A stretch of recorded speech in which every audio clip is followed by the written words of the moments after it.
नमस्कार, स्वागत है आपका देश दुनिया की सबसे बड़ी खबरों में। तो सबसे पहले हम बात करेंगे कोरोना वायरस को लेकर भारत में क्या स्थिति बनी हुई है, कितने कोरोना मामले जो है बढ़ चुके हैं और किन किन राज्यों में कोरोना का संक्रमण लगभग खत्म हो चुका है। दूसरी खबर में देखेंगे बिहार को लेके, जी हाँ, नतीजे जो है सामने अभी 10 नवंबर को आएंगे, लेकिन जो रुझान है यानी कि जो ओपिनियन पोल है वो सामने आ चुके हैं और इसमें जो है करारी हार देखने को मिल रही है नीतीश कुमार को। जी हाँ, जानेंगे इस खबर को विस्तार से इस वीडियो के अंदर। साथ ही हम आपको बताएंगे अमेरिकी राष्ट्रपति चुनाव में क्या नतीजे निकले, जिस प्रकार जो है भारतीय मूल के उपराष्ट्रपति जो है घोषित किया गया है कमला हैरिस को। तो जानेंगे इस खबर को भी विस्तार से इस वीडियो के अंदर। साथ ही हम आपको बताएंगे लालू राबड़ी और मीसा को चुनाव से दूर रख रहे हैं, तेजस्वी बन रहे हैं बिहार का बाहुबली। जी हां, जानेंगे इस खबर को विस्तार से, क्या रणनीति है तेजस्वी यादव की जिसकी वजह से वो अपने परिवार के लोगों को ही जो है इस चुनाव कैंपिंग से जो है दूर रखे हुए। इन तमाम चीजों को जानेंगे विस्तार से एक करके इस वीडियो के अंदर। साथ ही हम आपको बताएंगे आईपीएल का आज मुकाबला होने वाला है हैदराबाद और दिल्ली के साथ, और जो टीम आज जीतेगी वो जाएगी सीधा फाइनल में। तो इन तमाम चीजों के लिए बने रहेगा। तो सबसे पहले हम बात कर लेते हैं आंकड़ों को लेकर। कोरोना वायरस के आंकड़े जो है भारत में दिन प्रतिदिन बढ़ते ही जा रहे हैं। बात करें ताजा रिपोर्ट के अनुसार तो 8.51 मिलियन यानी कि 85 लाख से ज्यादा लोग अभी तक भारत में कोरोना वायरस के संक्रमित पाए जा चुके हैं। अब बात करें मरने वालों की संख्या तो दिन प्रतिदिन बढ़ती जा रही है और ये आंकड़े अभी तक 1,26,000 के पार पहुंच चुके हैं। बात करें वर्ल्ड वाइड पे तो 49 मिलियन जो है अभी तक इस भयंकर बीमारी की चपेट में जो है पूरी दुनिया में लोग आ चुके हैं और पूरी दुनिया में मरने वालों की जो संख्या है 1.25 मिलियन है, यानी 12,50,000 से ज्यादा लोग अपनी जान मात्र इस भयंकर बीमारी की चपेट में आने की वजह से दे चुके हैं। बात करते हैं हम राज्य की। सबसे ज्यादा कोई ग्रसित राज्य है जिसमें कोरोना वायरस के सबसे ज्यादा पेशेंट्स हैं तो वो राज्य है महाराष्ट्र। जी हां, महाराष्ट्र में 1.71 मिलियन यानी 17,10,000 लोग अभी तक इस भयंकर बीमारी की चपेट में आ चुके हैं। मरने वालों की संख्या में बात करें तो अकेले महाराष्ट्र में 44,965 लोग अपनी जान इस भयंकर बीमारी की चपेट में आने की वजह से दे चुके हैं। तो यहाँ पर ये आंकड़े थे जी हाँ कोरोना वायरस के, जो हेल्थ मिनिस्ट्री जो है जारी करती है। तो चलते हैं हम अपनी अगली खबर की तरफ, जो है लालू राबड़ी। जी हाँ दोस्तों, हम बात करें लालू राबड़ी और मीसा को दूर रखकर तेजस्वी बन रहे बिहार के नए बाहुबली। तमाम एग्जिट पोलों के अनुसार तेजस्वी यादव बिहार में बॉस बनने जा रहे हैं। 9 नवंबर को तेजस्वी यादव का बर्थडे भी है। 31 साल के तेजस्वी ने 69 साल के नीतीश को हिला दिया, लेकिन एग्जिट पोल का रिजल्ट का अभी भी सबको इंतजार है। ऐसे में सवाल है कि अपने बूते पर इस बार तेजस्वी ने इतना बड़ा करिश्मा कैसे किया।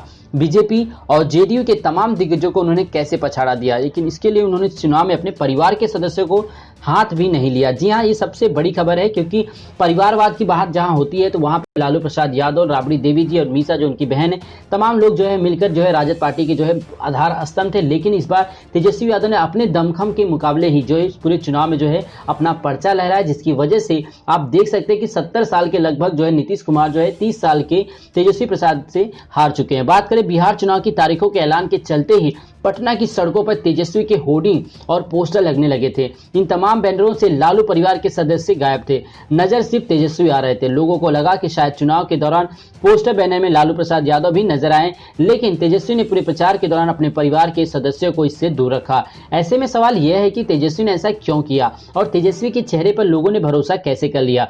बात करें क्या दाग से छुड़ाना चाहते हैं पीछा, जंगल राज और चारा घोटाला के कारण लालू हमेशा विरोधियों के निशाने पर रहे। बात करें बिहार में हमेशा से जंगल राज रहा, जब तक लालू प्रसाद यादव वहां के मुख्यमंत्री थे वहां पे चैन से जीना मुश्किल था। लोगों का जंगल राज के नाम से जो है संबोधित किया जाता था पूरे बिहार को, लेकिन नीतीश कुमार आने के बाद काफी हद तक जो है इस चीज में जो है कमी आई और सुशासन की तरफ जो है जनता लौटी। लेकिन 15 साल के शासनकाल के बावजूद भी नीतीश कुमार ने बिहार में जो स्थिति थी उसे बदल नहीं पाया, सुधार नहीं हो पाया, विकास नहीं हो पाया, लोगों को रोजगार नहीं मिल पाया, जिसकी वजह से आज ये आंकड़ा आ चुका है कि 30 साल के तेजस्वी यादव ने रोजगार के मुद्दे पर जो है घेर लिया एनडीए सरकार को और पूरी तरह से नीतीश कुमार जो है यहाँ पे बाजी हारते हुए नजर आ रहे हैं। बात करें जंगलराज और चारा घोटाला को तो छुपाने के लिए तेजस्वी प्रसाद यादव ने अपने पिताजी और अपने परिवार के सदस्यों का जो है फोटो तक बैनर में नहीं लगाए, लेकिन पीएम मोदी से लेकर अपनी चुनावी सभा में 15 साल पुरानी बातों का जिक्र करते रहे। जी हाँ, तेजस्वी को चुनाव से पहले ही इस बात का अंदाजा था।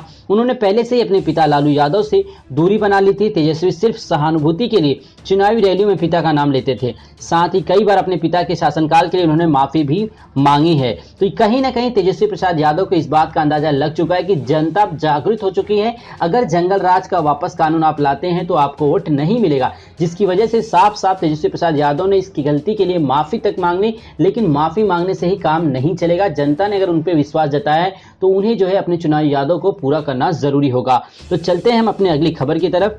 इस समय अंतर्राष्ट्रीय खबर में सबसे बड़ी खबर जो निकल के आ रही वो है अमेरिकी चुनाव। जी हां दोस्तों, अमेरिका में राष्ट्रपति का चुनाव हो चुका है और जो आंकड़े हैं वो बहुत चौंकाने वाले हैं, क्योंकि सभी को लगा था कि डोनाल्ड ट्रंप जो श्री मोदी जी के जो है खास मित्र है माने जाते थे, नमस्ते डोनाल्ड ट्रंप पे आपने कार्यक्रम देखा होगा नमस्ते ट्रंप में, लेकिन उसके बावजूद भी कुछ भी नहीं हासिल कर पाए डोनाल्ड ट्रंप। बात करें अमेरिका में उपराष्ट्रपति पद पर खुद की जीत देख भारतीय मूल की डेमोक्रेटिक नेता कमला हैरिस को मां की याद आ गई। उन्होंने जीत के बाद डेलावेयर के विलिंगटन से अमेरिकी लोगों को पहली बार संबोधित करते हुए कहा कि जनता के पास बेहतर भविष्य के निर्माण की ताकत है। आपने स्पष्ट संदेश दिया, आपसे ने उम्मीद, एकता, शालीनता, विज्ञान और सत्य को चुना। आपने अमेरिका के लिए एक नया दिन सुनिश्चित किया है।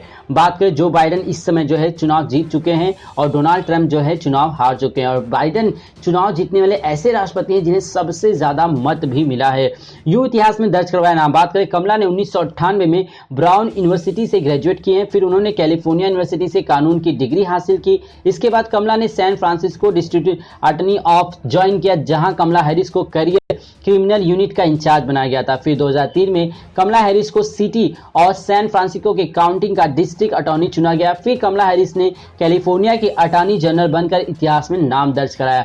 तो तमिलनाडु के इन गांवों में जश्न मचा। जी हां दोस्तों, कमला हैरिस की बात करें तो अमेरिका के जो उपराष्ट्रपति पद पर कमला हैरिस काबिज होने पर तमिलनाडु के तिरुवरी जिले में स्थित तुलसुर्निया गांव में पेनगांडू गांव में उत्सव का माहौल है। दरअसल हैरिस के नाना पीवी गोपालन पूर्व राजनीतिक और तुलसीपुत्री गांव के निवासी थे। उनकी नानी राजम नजदीक के पेंगुना गांव से है। तो ये है कहानी पूरी कमला हैरिस की। अब बात करते हैं कि सबसे बड़ी खबर की तरफ। जी हां, एग्जिट पोल को बीजेपी ने किया खारिज, 3/4 बहुमत से एनडीए की सरकार बनाने का दावा।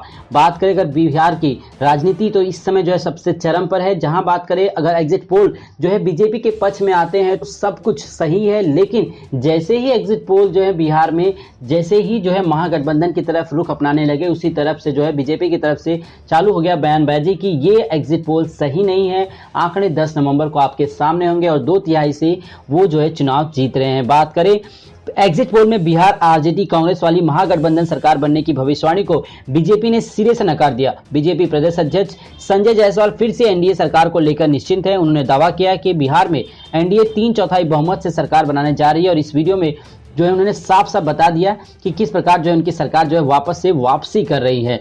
फिलहाल इस बात को जो है आंकड़े जो है पूरी तरह से गलत है, क्योंकि इस समय महागठबंधन को ज्यादा सीटें दिखती हुई नजर आई है और कई हद तक जो है एग्जिट पोल जो है सही होते हैं।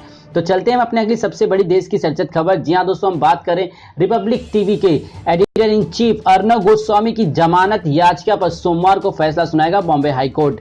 जी हां, जो अपने एडिटिंग में आपने देखा होगा पत्रकारिता के किस हद तक जो है अर्नब गोस्वामी जा चुके हैं। एक राज्य के यानी महाराष्ट्र राज्य के मुख्यमंत्री श्री उद्धव ठाकरे को किस प्रकार उन्होंने जो है प्रताड़ित भी किया था उनका नाम ले लेके, और उसके बाद कहा कि आइए उद्धव, मैं आपके सामने बैठा हूं, आप बात कीजिए, मुझसे बात कीजिए। और जब उद्धव सरकार ने उन्हें पकड़ लाए तो अब वो कह रहे हैं कि उद्धव सरकार उनके ऊपर जाति करी। बता दूं दोस्तों आपकी जानकारी के लिए कि उद्धव सरकार का इससे कोई लेन देना नहीं है। जी हाँ, क्योंकि ये जो राजनीतिक मामला जो इस समय बीजेपी जो है अपने लेक्चरों में आपने देखा होगा यूनियन मिनिस्टर, चीफ मिनिस्टर्स कई जगहों ने जो है ट्विटर के माध्यम से बताया कि ये प्रेस की आजादी को खत्म करने वाला है।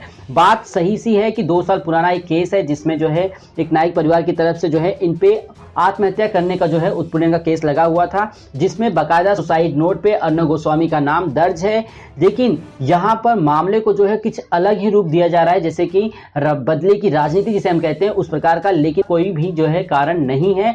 ये अर्नब गोस्वामी का उनका पर्सनल केस है, ना कि उनके पत्रकारिता से संबंधित है। जबकि उनके पत्रकारिता को लेकर देश में कई जगह विवाद हो चुका है कि उनके बर्ताव को लेकर और उनके जो तरीके हैं पत्रकारिता के उसको लेकर। फिलहाल अर्नब की जमानत याचिका पर सोमवार को जो है सुनवाई होगी। बॉम्बे हाईकोर्ट की बेंच सुनाएगी याचिका पर फैसला।